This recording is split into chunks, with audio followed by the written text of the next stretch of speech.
The former first officer figures out she's dealing with an overgrown tardigrade in real life. Tardigrades are those tiny water bears that can survive extreme desiccation and even the vacuum of space. After Commander Landry's eventually fatal and idiotic attempt to kill the beast, Burnham learns that the tardigrade and the spores have a symbiotic connection and that they can communicate with one another. The pieces begin falling into place.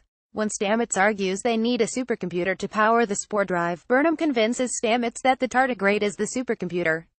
It's the missing piece to the spore drive puzzle, sort of like a spice-crazed guild navigator on Dune. With the tardigrade placed in its navigator torture chamber, the crew successfully jumps to Corvan 2, saving the day. However, toward the tail end of the episode, Burnham realizes that these jumps take a physical toll on the tardigrade, and it's here where Star Trek's flame begins to flicker, the fight to preserve life, in any of its forms. After Burnham gets a posthumous gift and note from Captain Georgiou saying take care, and most importantly, take care of those in your care, it seems obvious that she and Lorca are on a collision course for conflict. Worrying flaws. While Discovery is shaping up to be an interesting take on the franchise, it remains plagued by unevenness. The show's clunky dialogue and pacing is a problem.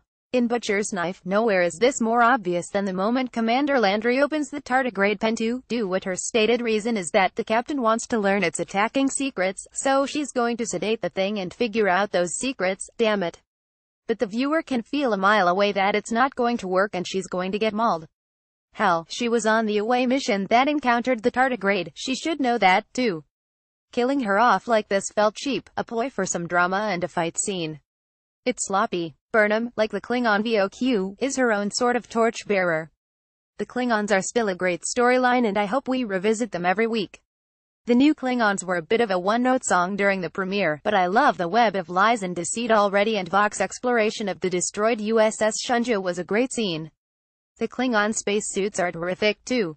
Although Voq's mission as Covmass torchbearer still alive, it's going to be harder than he originally thought to keep the Klingon houses together.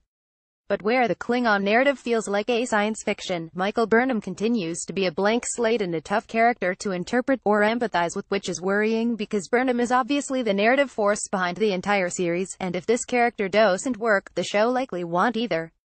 However, Butcher's Knife gives us a glimmer of hope for Burnham. With her empathy for a creature Lorca only wants to exploit for war, Burnham carries the flame of what Star Trek has always been about, the pursuit of a more perfect society and to live among all beings in peace. Burnham, like the Klingon VOQ, is her own sort of torchbearer. Let's hope she doesn't stumble. Yes, Star Trek just name-dropped Elon Musk. I could go into why the eugenics wars of the 1990s means it's highly unlikely that Musk would even exist, but it was a good wink-wink moment. IDNT mind. The Discovery CGI team also does an amazing job making the spore drive, and the Discovery's jump, look incredibly badass. I could watch Starfleet ships hop around the galaxy all day. The Discovery's saucer section rotates. I'm not sure the purpose for such a design, but it looks cool. First Officer Saru continues to have the best moments in the show.